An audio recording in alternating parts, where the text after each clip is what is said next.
Are you staying here tonight? Yeah? No, he's not. Well, I'm not sure. There's no reason to. I probably will. There isn't a bed, so... All right. Sorry, excuse me. Sorry. Who's the Prime Minister? Oh, I beg your pardon? Margaret Thatcher, Harriet Jones, Come on. Wilson, Ethan.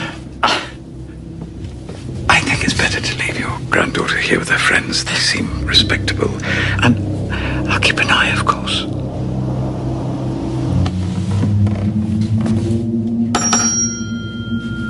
I'll attend to your requirements in the morning. In the meantime, sleep well.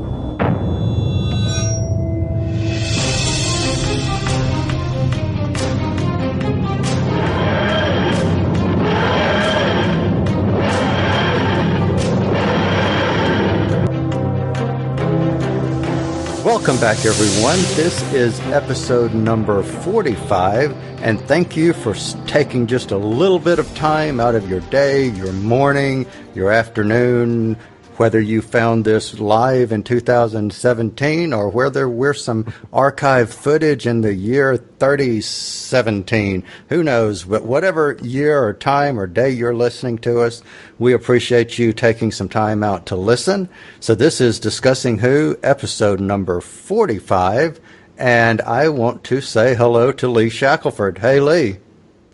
Hey, Kyle. How's it going? It's grand, yeah.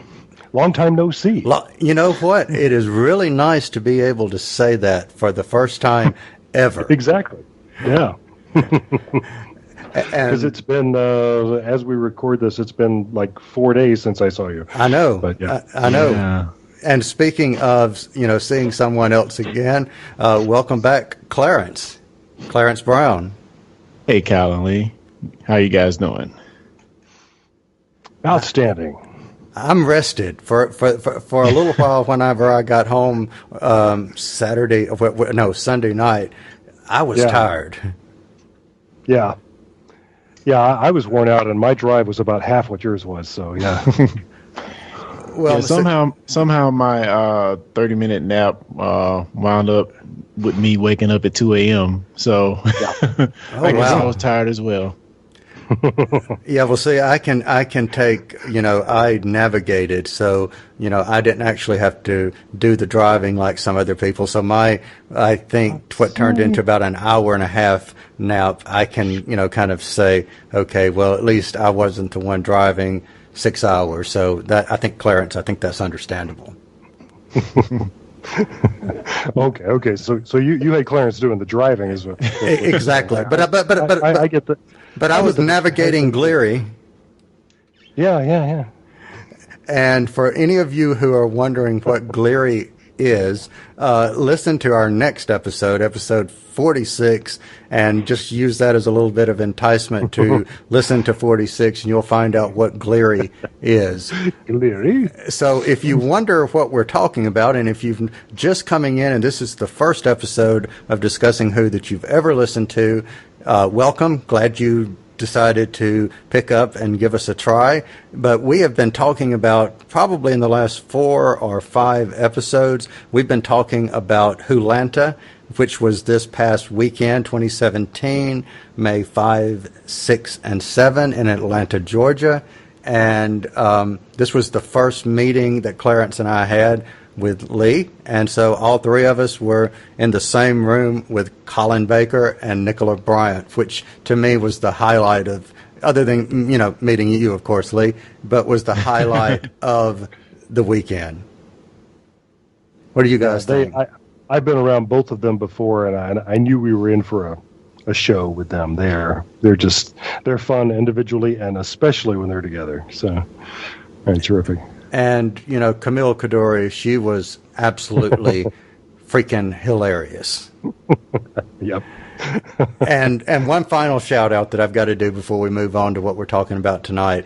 Jamie Matheson, who is just by chance writing, or has written, not writing, he's already written this coming episode that we're about to watch this coming weekend, which will be episode 5, Oxygen, was obviously very sick on Saturday, And he not only did his morning, but he also did the photos, and he also did another session in the afternoon. So, considering the fact, yes, he was sick, the fact that he went ahead and did all of that with a smile on his face and was, the first session that we were in on with you, Lee, I thought he did a bang-up fantastic job. Yeah, absolutely. He seemed very sharp to be somebody who was so ill. Yes. So kudos to him.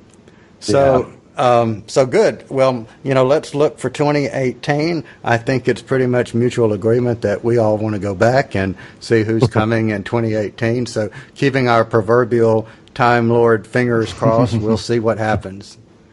So let's just pray for Jenna Coleman. Yeah. Your life would be complete. She's now that she's one of the hardest working actors in Britain. I'm going to say no way, but stranger things have happened. So one can dream. Yeah, exactly. Why not? Let's yeah. Well, at least you have her in pixel format, Clarence. Oh yeah, with our Pixel Who art. Yes. You want to tell, because I don't think you ever got a chance to tell Lee about that. Do you want to tell him what I kept doing to you over the weekend? Yeah, so there's a Pixel Who art is sort of like just think of 8-bit Doctor Who characters.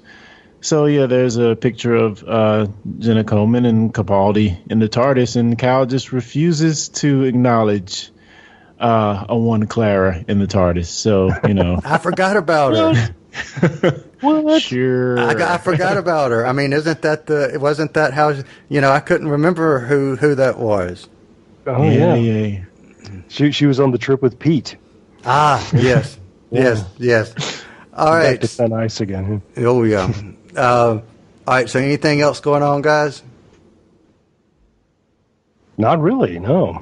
Yeah, nothing at all. Just glad to be back. Still trying to, yeah. All right, well, this morning, Clarence, I messaged you and told you that I had something to tell you tonight, and I purposely waited to let me backtrack real quick on what I'm saying. About your dentist trip. Yes. This morning. Yeah. So Clarence said something this weekend that was quite profound, of something that I didn't ever actually think about.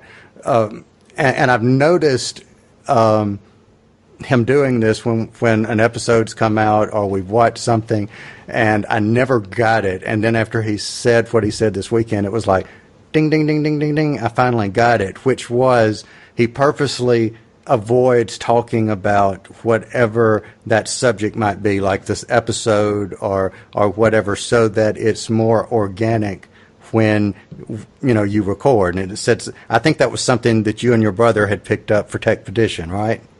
Yes, that's correct. All right. So I found myself using that technique this morning because I was so interested to tell somebody about the dentist appointment. It was like, okay, I'm just going to message and say, remind us to talk about this tonight. So is this Doctor Who related? No. But is it tech related? Yes. And I can actually tie it into sort of Cybermen-ish because I think my dentist has been upgraded. And let me tell you how.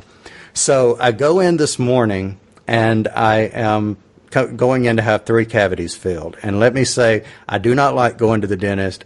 I need the gas, no matter if they're, putting in, the only thing I can do at a dentist, I'll just say it like this, is have my teeth cleaned without having the gas. So I go in this morning, and the first thing, the dental aide or whatever you call the person that's assisting the dentist says, hey, we want to know if you want to try something. And I'm like, okay.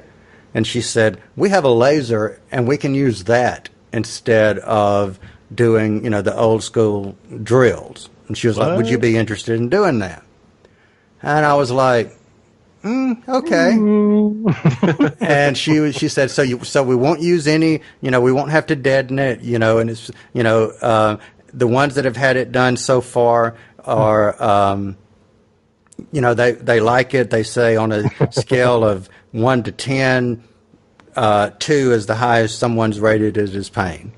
I'm like, okay. Those that survived, those that exactly failed. Okay. So the only question I really have for her is, and I said it just like this. I said, can I still have the gas? And she was like, sure, absolutely. You just want the gas. I just want the gas. Let's just be honest.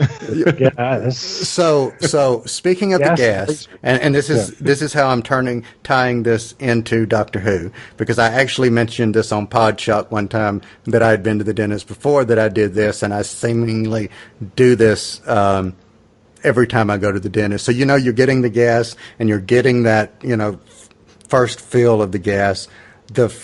So in celebration or in thought or in whatever of WHOLanta, the time vortex that my brain was going through was the Colin Baker time vortex of the intro. So just FYI there.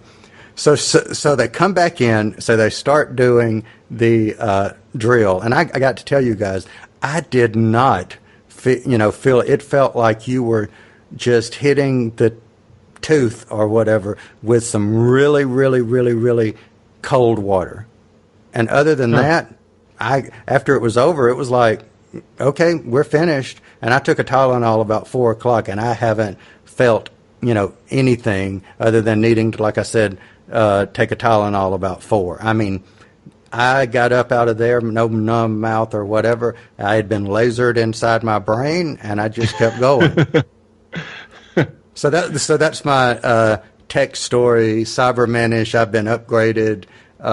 Doctor Who.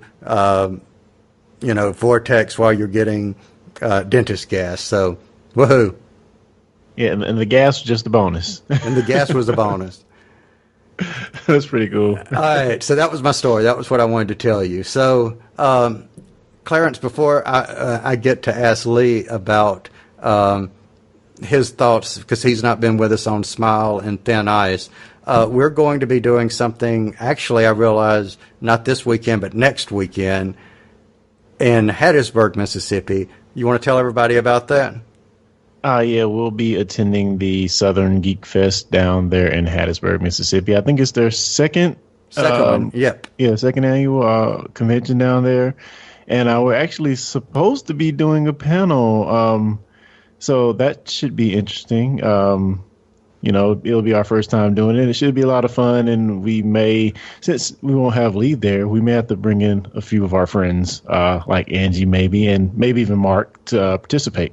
Good deal. Yep. I'm kind of excited because, kudos to anybody that did panels at the convention this week. But I will say this, if it taught me anything from going to this convention, the three of us, we could definitely do panels.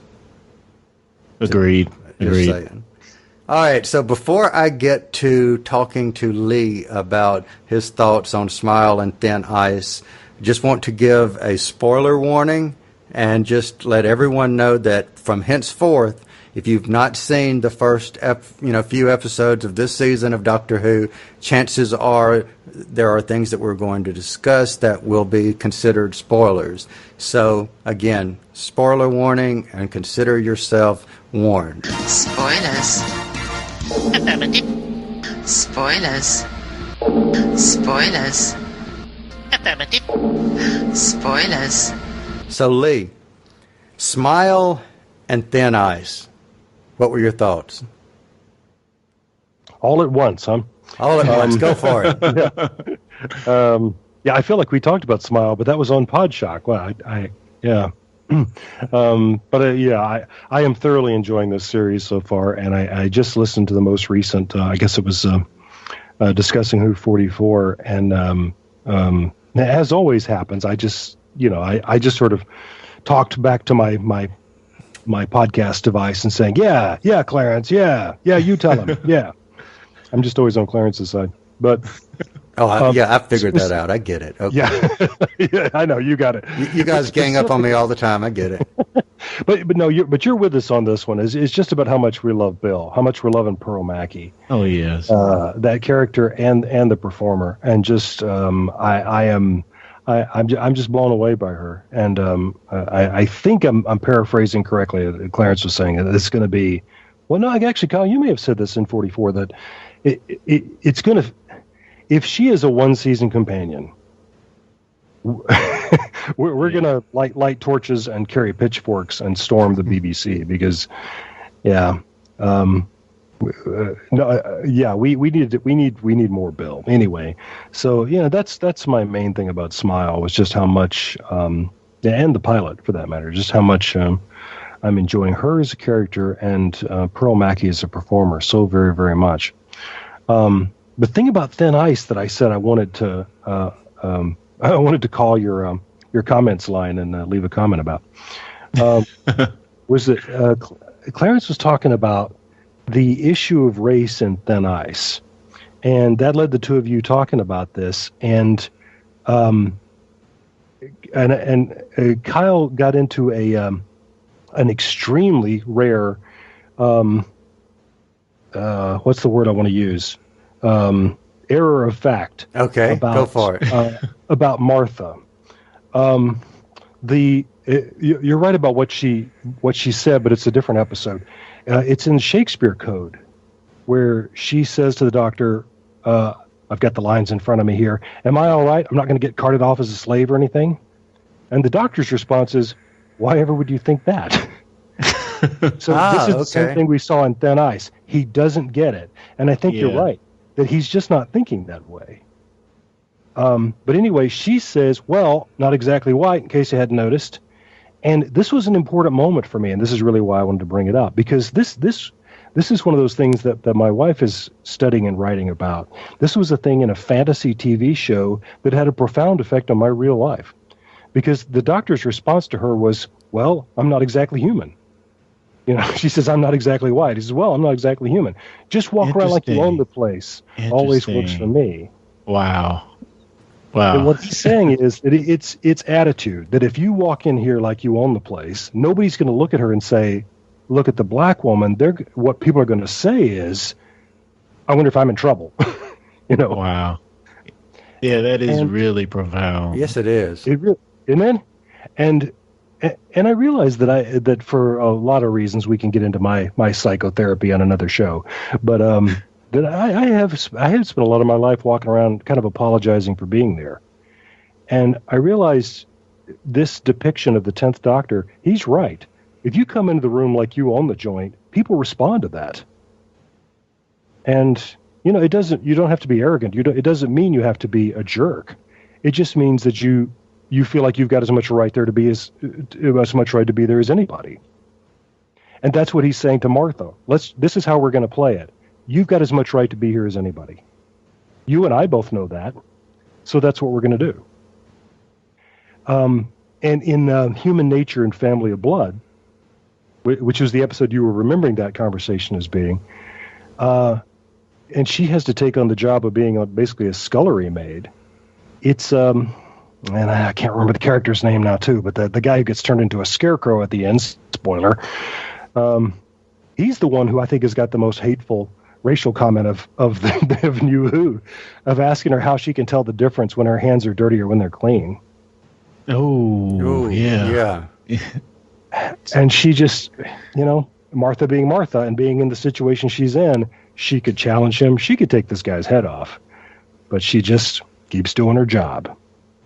And so I just wanted to draw the line between those things and Thin Ice. No, I'm glad you did. I was so intrigued by how many people, and we actually got to talk about this at the con a little bit, that the social media response to Thin Ice that I saw was all people posting the GIF of the doctor punching in the face. Because I think so many of us, if it's been a long time since we've stood up out of our chairs going, yes, at a moment like that. And the way I was remembering it from discussing Who 44 is that Clarence was saying that what Sutcliffe said to Bill is just the most hateful thing possible. And I thought, no, actually, we've heard worse. He says that she shouldn't be there in the presence of her betters. So it's not even so much about race as it is about class. True. But still, well, I mean, to a certain degree. But in any case, it was just a reminder, isn't this wonderful? If you think about the long history of Doctor Who, and maybe somebody can argue with me about this, and I'd actually love to hear a contradictory point of view. But it seems to me like if there's one thread that has gone through this show since 1963, it is that there's a lot that the Doctor will put up with. But judging people for race or socioeconomic status is simply out of bounds. So I have a classic Who question for you guys. Of course, in the new Who, we see a lot of progressive things, race, sexual orientation challenged in the series. What about classic Who? Is there much or any of that going on? That's really what I'm groping for here, is that's always the impression that I've had. But I'm not sure I can point to a specific thing and say, yeah, we've always been doing this. Maybe I've brought my own convictions about that to the show as a viewer. But it seems to me like this has been a principle that has always been a part of the Doctor's character and a part of the editorial voice of the show. But I could be wrong. No, I think you're right. And, I don't mean to intentionally plug Podshock, but I do remember that, and Lee, I think we were both on this episode. We had an episode sometime, I think it was at the first of last year, where we actually talked about diversity in Doctor Who, and we went back, all the way back there. But I do, not to harp on Sarah Jane, but the concept in the early 70s of Sarah Jane and the way she was portrayed, she was, this is during the feminist movement, and in the States, and I'm assuming over in the UK, and she's not the the damsel in distress. Yes, she did get attacked, and the Doctor had to rescue her, but she was a character unto herself. And you go even back to Zoe, who was touted as being more intelligent than the Doctor. So, yeah. And all of these people are white. And so there's always that. I mean, the Doctor's right. History is a whitewash. Sure. I mean, our depiction of the past, is very, very vanilla. And that's one of the things I enjoyed about Thin Ice, I guess, as part of the larger conversation, is that as a student of history, that's something that I think about a lot. That if you took a lot of people from white America into the TARDIS and took them to, say, first century Palestine, just to pick a random example, they would be surprised at what all these people look like. And speaking of that random example, I am kind of shocked that we didn't have, left, right, and center people coming out of the woodwork. No one made reference to his reference of, the first century Palestine reference, and I'll just leave it at that. But no one, really got all up in arms, because when you boil that all down to it, that is true. Yeah, that's it. I think it's just an inescapable fact. But, yeah. Yes, I just saw a print just today in somebody's house, their picture of Jesus praying hands, and he's got blue eyes and blonde hair. I say, that's Jesus for you. That's awesome. But I got to tell you, highly unlikely. Exactly. So I take it that you like those two episodes. I am having such a great time with this season. I'm just, I've got very few quibbles. I'm also listening to the Podshock review of Thin Ice, and on that show, you and the others were talking about the diving suits, which are a little dodgy. They just happen to be there.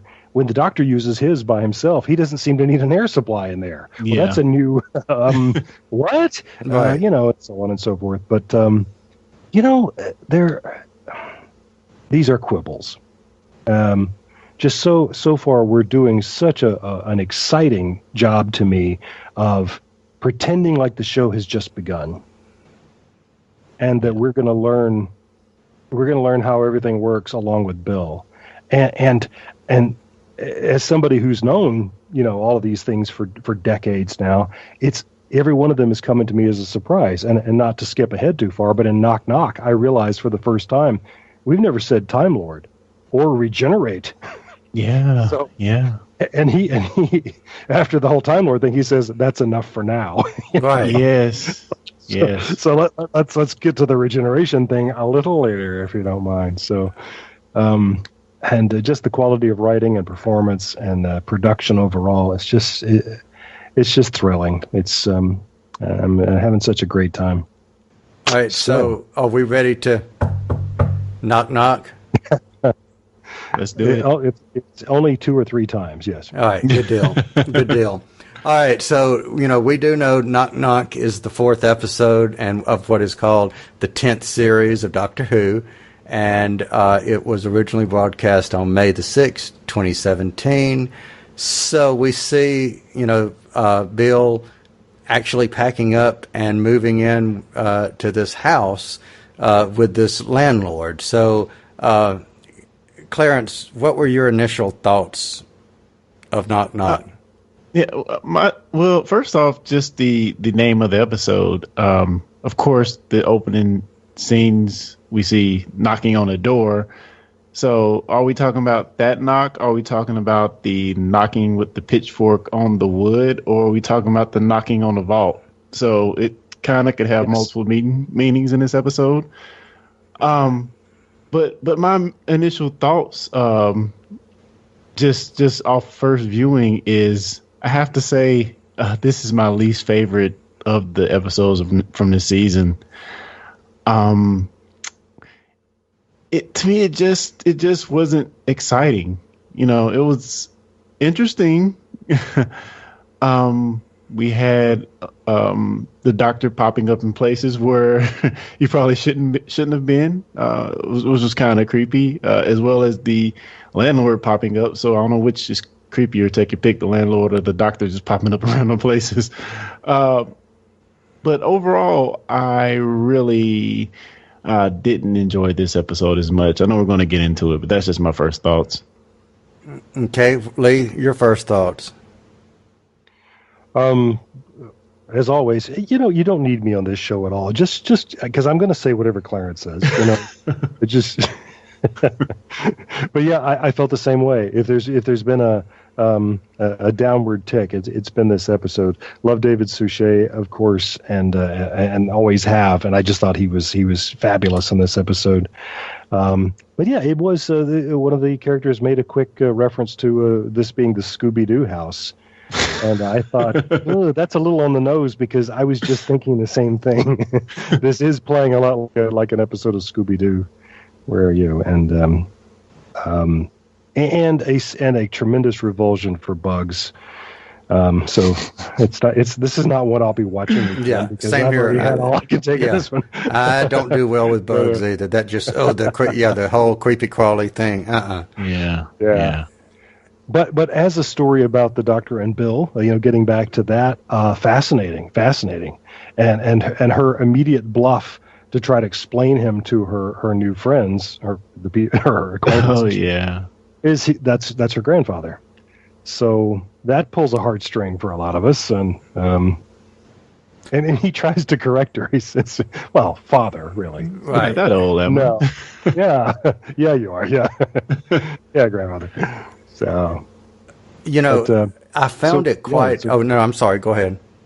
I was just going to say, what are your thoughts? Oh, I'll piggyback off of what you just said. Not only did she call him granddad, and I know this was purposely a throwback, but just so eerie, but also refreshing, and also kind of cool to hear her say grandfather. That was just like, okay, that's kind of really, really cool. I don't like the bug things.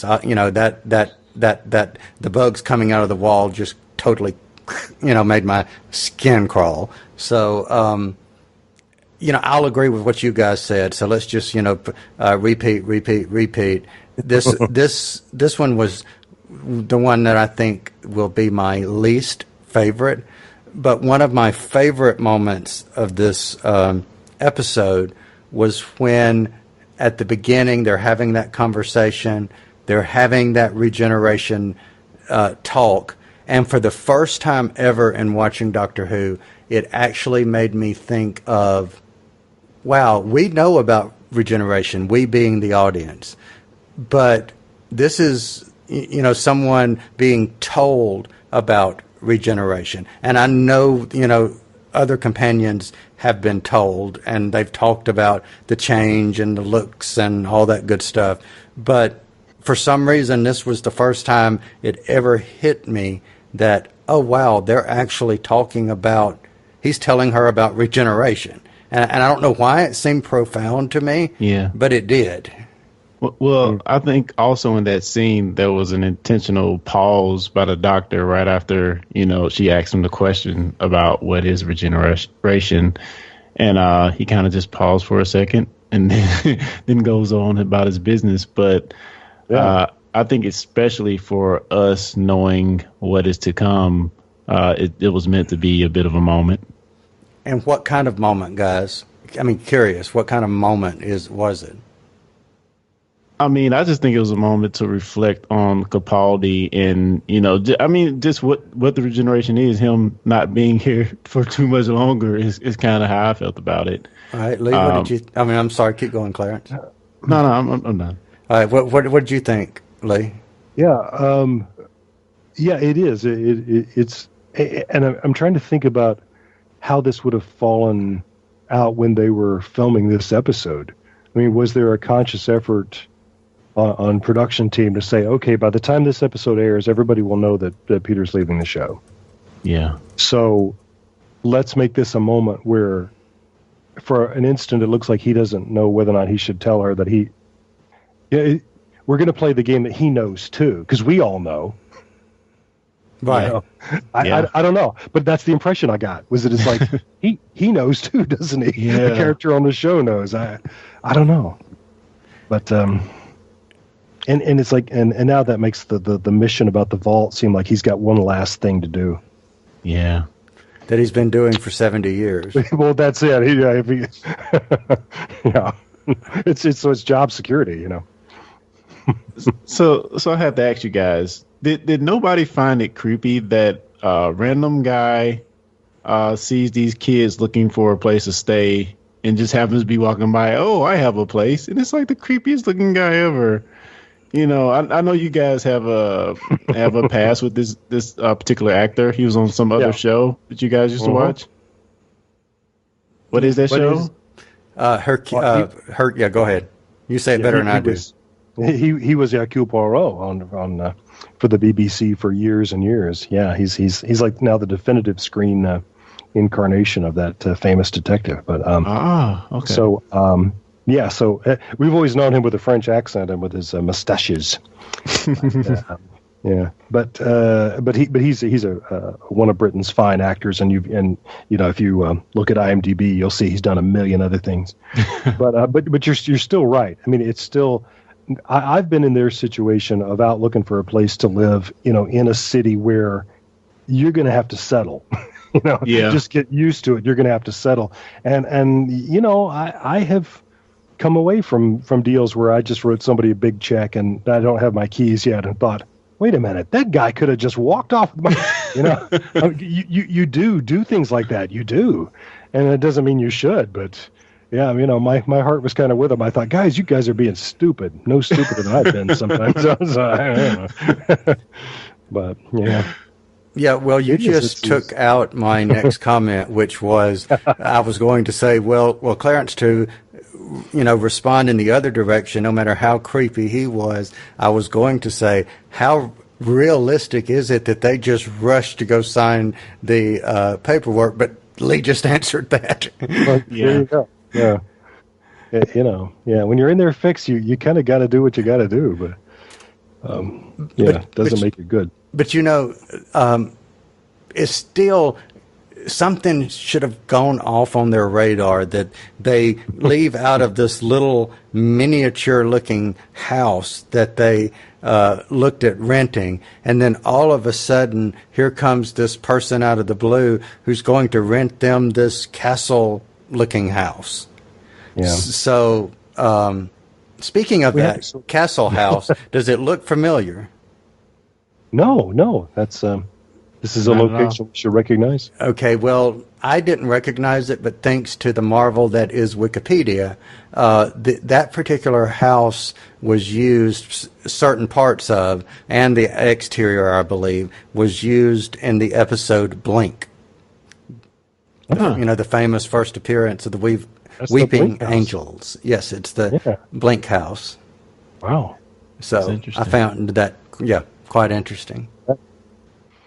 It's funny that if you watch as much British TV as I think we do, if you're paying attention, you'll see a lot of the same houses over and over again. And that was especially true on Classic Who. There was one house that famously belonged to Mick Jagger, but he wasn't there. So he had some kind of handshake agreement with the BBC, and so they shot everything in and around that house, including several episodes of Doctor Who. So, sometimes you'll see people walking up to the door and you go, oh, this house again. Sometimes it's kind of obvious, but anyway.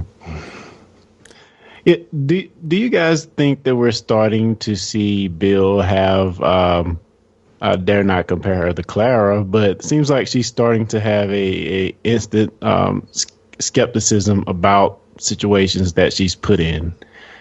She's back in her normal life, and it seems like she's still having these moments of thinking something could be wrong. And we even see her at one point like take the lead when the guys in the house don't want to go see what the noise is in the other room. So seems like the doctor is starting to rub off on her, as it were. Yeah, I kind of do. What do you think, Lee? Yeah, I do. And I don't know if that's a deliberate progression that we're going to see over the rest of this series, or if it's coincidence. But, I kind of agree that she does, but I think on some level she's being resistant of it. And what I mean by that is, she keeps telling the doctor, go home, go to the car, go sleep in the car, get out of here. This is my life. This is the part of my life that you're not in. Go away. And think about how much we've seen her enjoying the adventures she's been on so far. That must mean that this private part of her life is, think how important that makes this private part of her life, that she's telling him to get lost. Yeah. I thought that was very interesting. Yeah, it doesn't work, but but I think you're right. Don't we remember Clara kind of doing the same thing and saying, no, this is a line here. I teach these classes at this school and you don't. So, Yeah. I don't know. So Clarence, I'm going to throw that. No, go ahead. It'll be interesting to see what happens with that. True, absolutely. All right, so Clarence, I'm going to throw that question back at you. What do you think?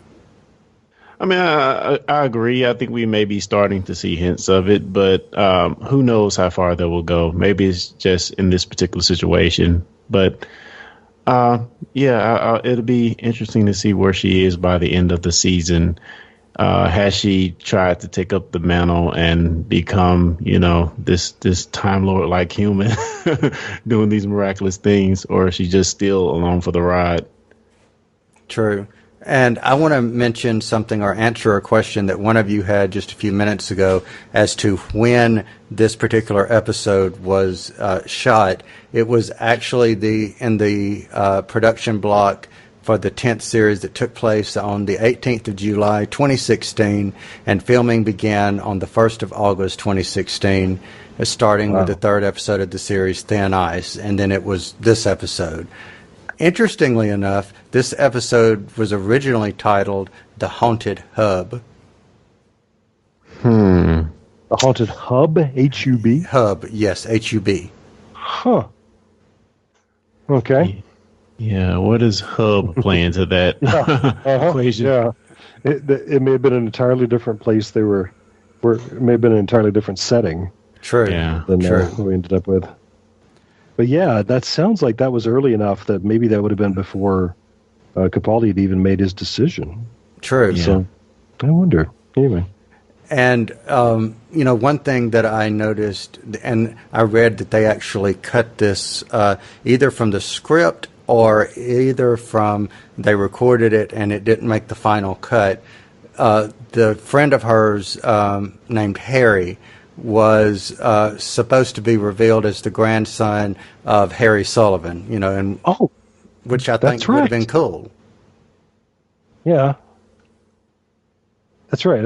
I had read that too, and I forgot all about it. Yeah. I mean, unless there was a purpose for it. I mean, I don't understand. Yeah, and maybe that's why they cut it. Maybe it didn't have a purpose. It turned out to be meaningless. But yes. Speaking of the cast of characters, what do you guys think about her friends, or the friends that she got introduced to by her other friend? I thought they were most of them were really fun. I think the guys were really, really cool, and I think they kind of gelled together. Reminded me a lot of Class in a way. I was thinking the same thing, and it just hit me. This would have been fun if this was a crossover, and that. Oh yes, that would have been. She had if that had been them that she was, finding herself with. Of course, she has no idea what's going on with them. But yeah. I like the fact that because I didn't get it at first, but her friend Shireen, the one that was the last one to be woodicized or bugicized or whatever, she mentions her in the dialogue in the pilot because she was saying something. I was telling my friend Shireen, blah blah blah blah blah blah blah, and now you actually get to meet Shireen, which good catch. So I was like, okay, cool. You actually paid attention in that part to link those two together, and I thought that was cool. Good catch. Yeah, and then the ultra tall guy hitting on her, I thought that was pretty funny as well. Especially when he said, "Oh well, if that's the case, so it doesn't have to do with me," and so therefore, okay, cool. Yes, and for all of us who've been there, we appreciated that moment. Okay, so it's not about me. Yeah. Right.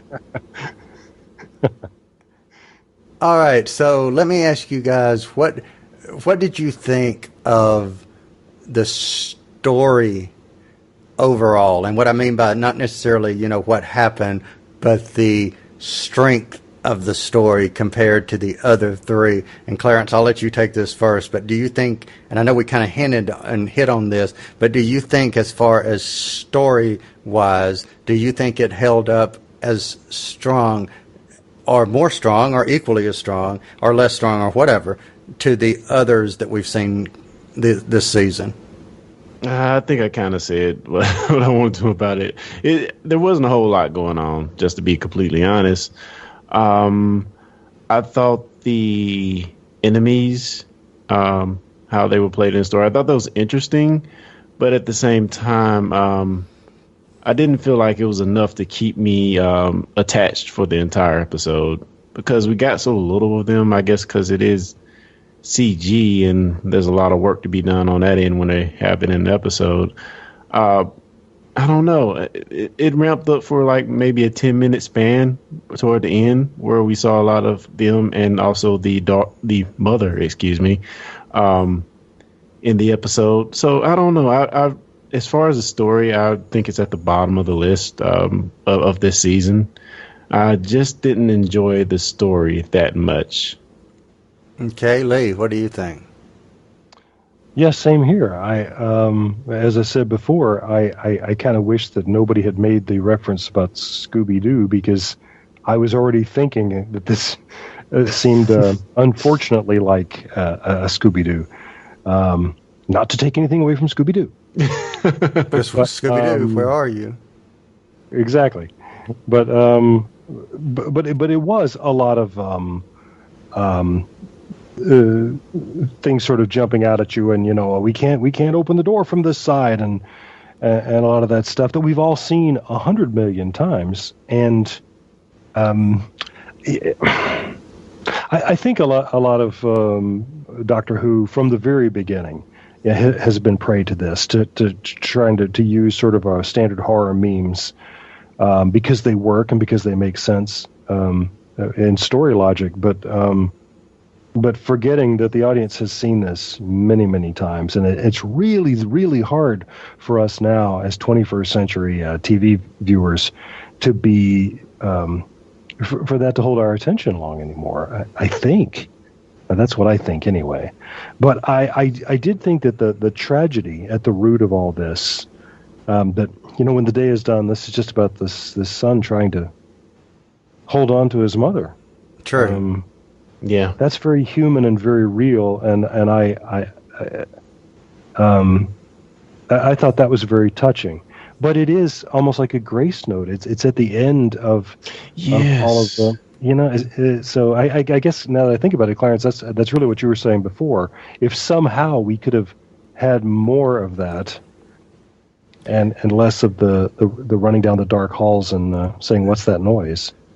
I don't know. All right. But speaking about the mother-child relationship, though, this sort of takes us back to the thing we were saying before about the first Doctor and Susan.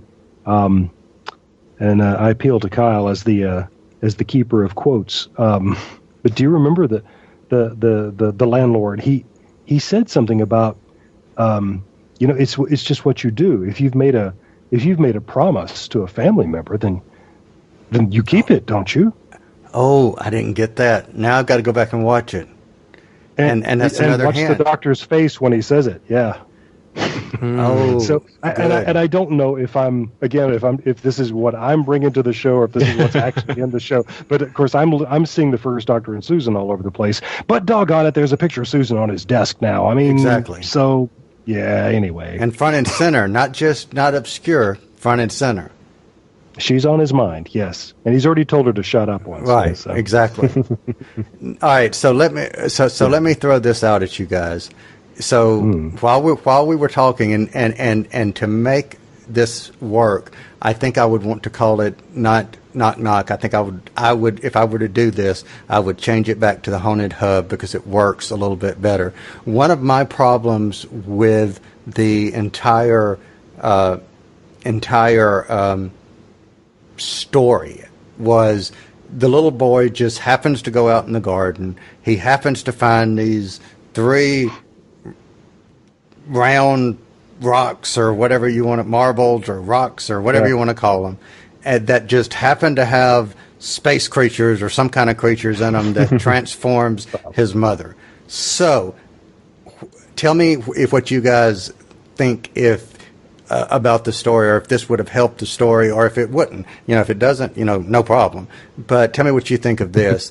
Instead of the little boy finding the things with the insects in it, the little boy is outside playing. He does find some kind of rock, which we find out is a meteorite or something similar to what the ghost got in The Return of Dr. Mysterio, and he leaves it with his mother. He's like, look, Mom, I found you something whose mother's sick, but this meteor, this rock, or this gem, or whatever, it heals her, but bonds her somehow to the house. Still makes her the wooden creature, but he's basically feeding the house to keep his mother alive every 20 years. So you don't have the bugs, but you have the house kind of attacking people, and he's still trying to keep the mother alive, but it just kind of makes it a little bit more tragic, maybe? I don't know. What do you think? I mean, I think it almost would have played better if maybe the alien bugs maybe were some type of parasite and got into him first. Because it's just kind of hard for me to think that a boy growing up would make a decision every 10 years to kill off about 8 people. That's a hard leap from boy wants to keep his mother alive to without the bugs having any real effect on him or his thought other than him finding some miraculous way to control them. To me, it's a hard leap for him to go from saving his mother to I'm killing a bunch of people every year, even if it's just to keep her alive. Lee, what do you think? What would you have done to change it? I think that your pitch there is so on point that when the doctor confronted the landlord and said, you're not who you basically you're not who you pretend to be, are you? I kind of expected him to then dissolve into that cascade of yeah, me too. Because and maybe that's why they didn't go that way, because we were expecting it. But it did have a story elegance that would have explained everything.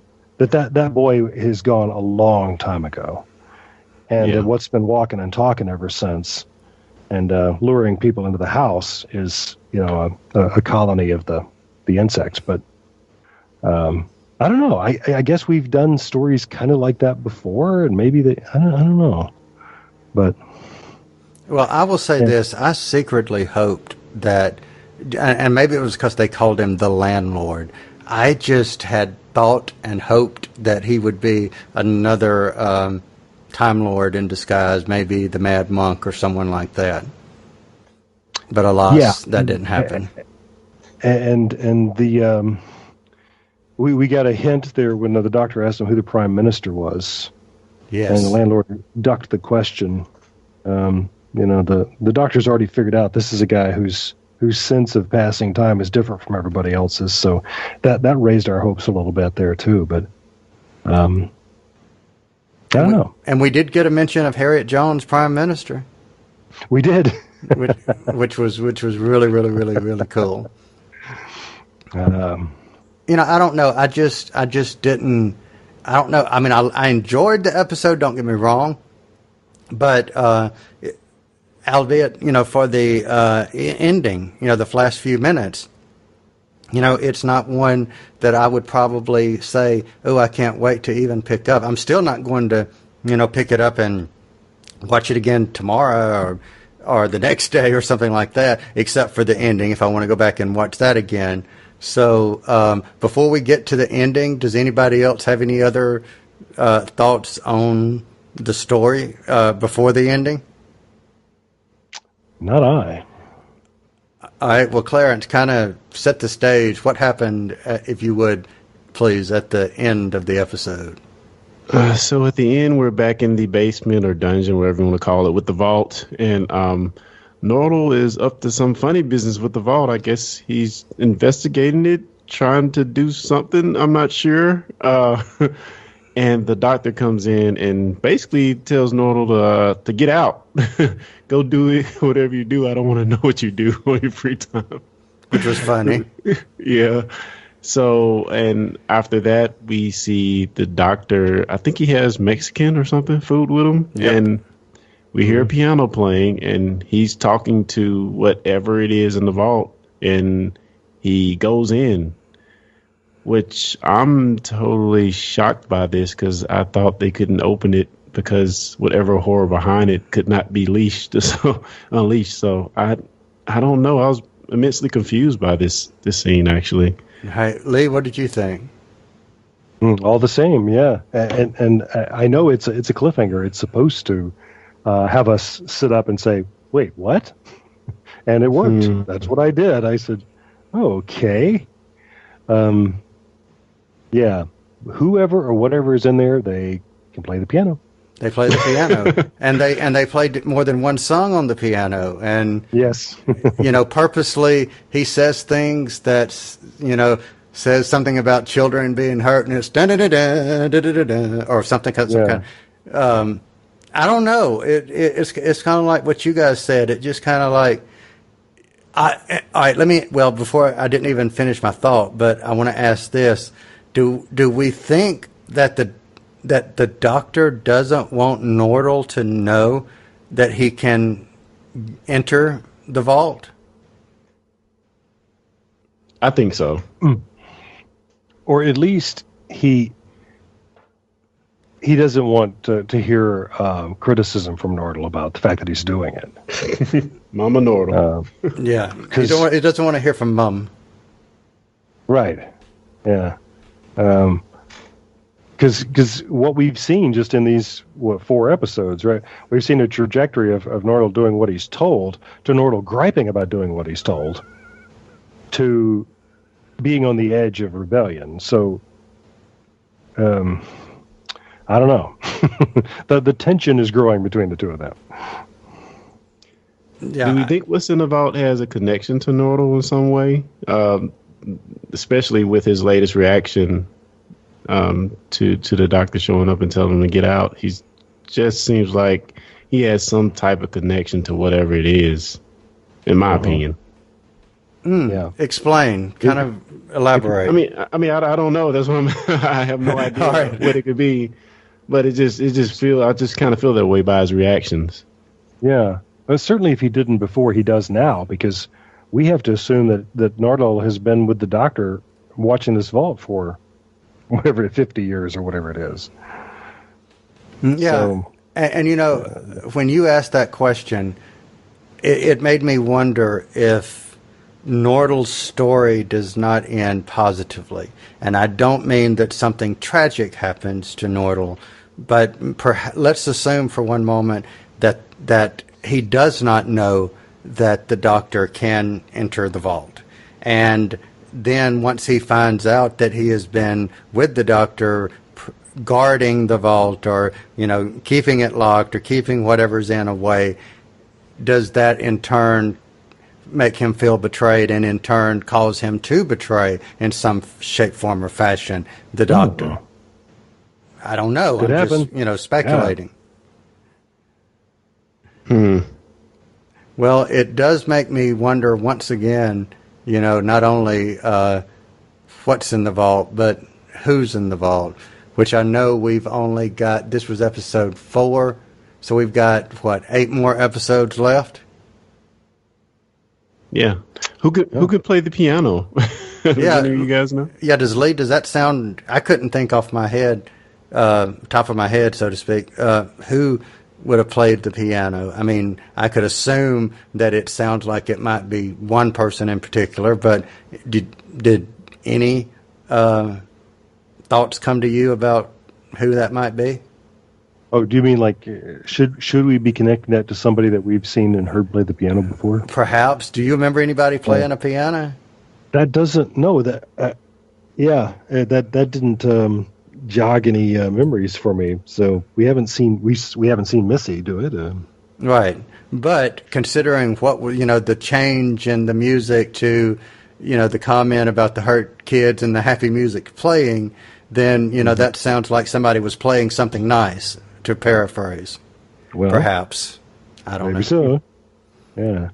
But the fun part is we get to speculate. Exactly. But I'm standing my ground. I'm going to be really disappointed if it's John Sim or if it's master male or female in there. Just because that's too easy. That's the obvious answer. Yeah. But But that here's my thought on that, and I will say that I'm going to have to take some time to think about it and try to figure out what or who it might be. But once I figure it out, I promise you that one day I shall come back. Yes, I shall come back, and I shall tell you what or who I think it might be. But until then, we'll just keep talking. That was pretty good. I just got to say that was pretty good. Go me. Sorry, got to give my own self a little pat on the back for that one. There you go. All right, well, guys, before we wrap, I want to go over something. I did a poll in the Metro Whovians Facebook page today, and I asked for them to let us know if you enjoyed episode 4, Knock Knock. And so far, out of the people who voted, and that was about 6 hours ago, so there's been about, obviously 6 hours of voting time. Well, let me ask what you guys think. Out of, say, 10 votes, how many people loved it? How many people didn't like it? What do you think? So it was a thumbs up, thumbs down kind of. Yeah, it was like either I loved it. Well, I also had a third one was it was okay, but nobody voted for that one. Oh, that's interesting. Because I was going to if it was not binary, I was going to go with it was okay straight down the line. Wow. But I guess it's still possible it could be 5 and 5. Right. So let's play the game of chance. What do you think? I'll go with 5 and 5. That's what I'm going for. Yeah. All right, Clarence, what do you think it was? I'm gonna go with about 44 and 60 against. Okay, so I'm going to say, and I actually am kind of surprised by this. There were, of the loved it category, there were 9 votes out of 10. Wow. Didn't like it was, guess what? 1 out of 10. Wow. Yeah. It's like you're preaching to the choir in a way, but still, man. Yeah, but that is surprising. It's almost like I want to ask the question as a follow-up and say, what made you like and rate it, that you liked it? And I would bet money on this one that people would say I liked it because of Bill and the doctor. Yeah, although I can also imagine that. I know that the show does do some gross out things sometimes, and there is a large section of the population that really enjoys that. True. For me, it's just the bugs. I don't like that. But when it's been big snakes and things like that, I know that freaks some people what out, and the big snakes don't bother me, and I enjoyed the effects. So there may have been a lot of people who said, yeah, especially with those bugs, man, I like that part. I like the piles of bugs. Yeah. Wow, I'm shocked by the results. Yeah, me too. Me too. All right, so let's give our final rating. So I'll go ahead and start and say I'm going to give it a 3.5. Lee, what do you say? Yeah, that's you read my mind. How'd you do that? I have those powers. I can read your mind. That's just what I need, is somebody who can read my mind.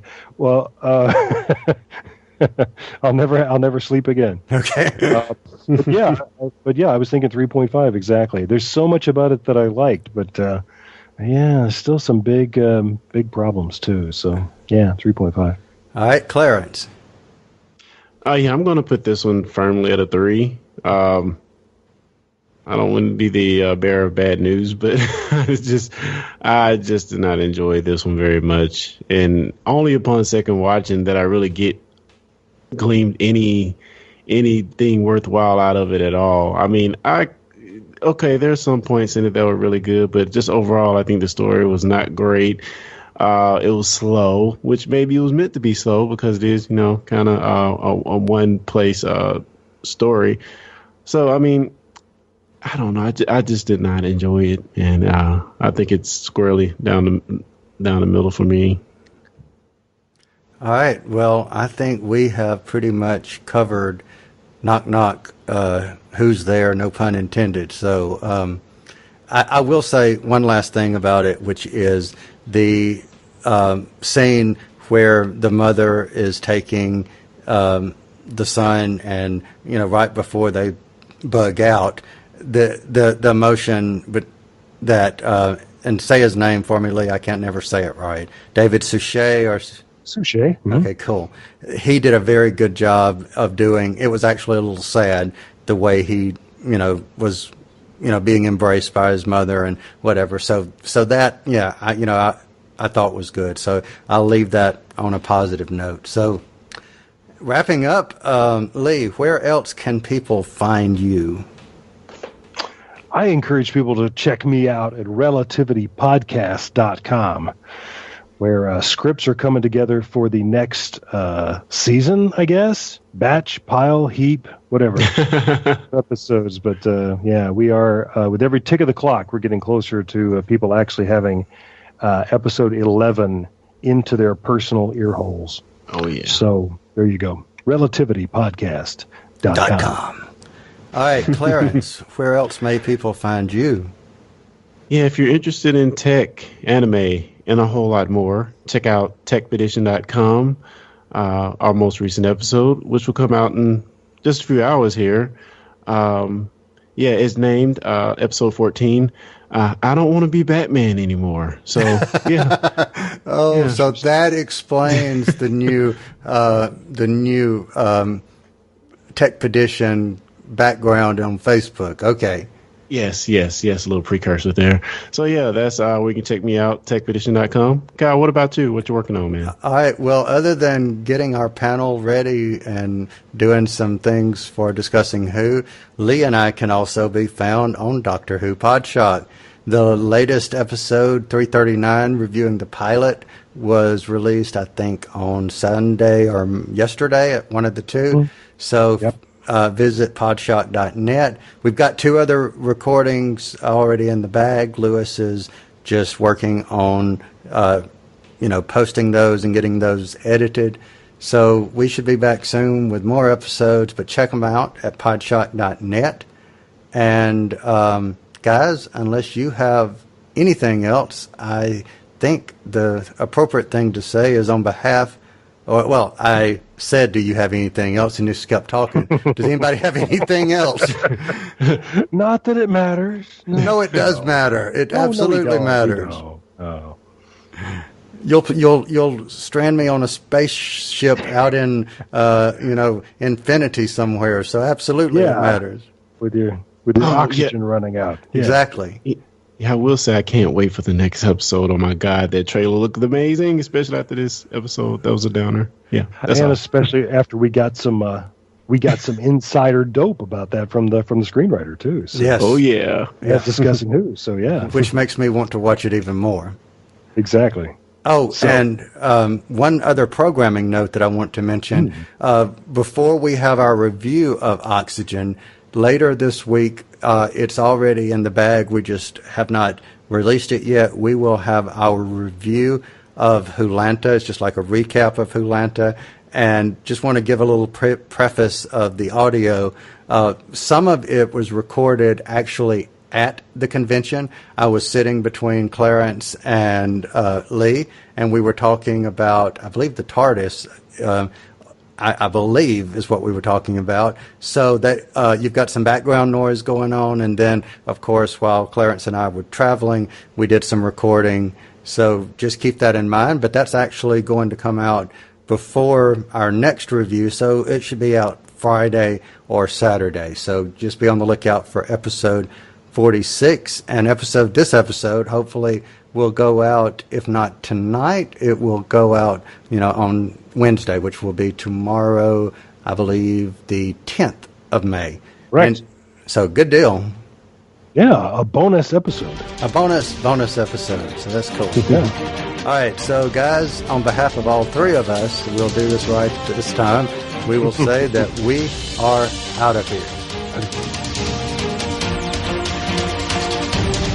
You've been listening to the Discussing Who podcast. Discussing Who is made by fans for fans. No copyright infringement is intended. Show us you're fans of the show by liking us on Facebook, following us on Twitter. You can find us on the web at www.discussingwho.com. Want more Discussing Who? Find us on iTunes, Google Play Music, Player FM, the Doctor Who Podshock Alliance, and more. Send us your feedback to discussingwho@gmail.com, or if you'd like, simply record a voice message and send that to us via your smartphone, tablet, or computer. We want to hear from you.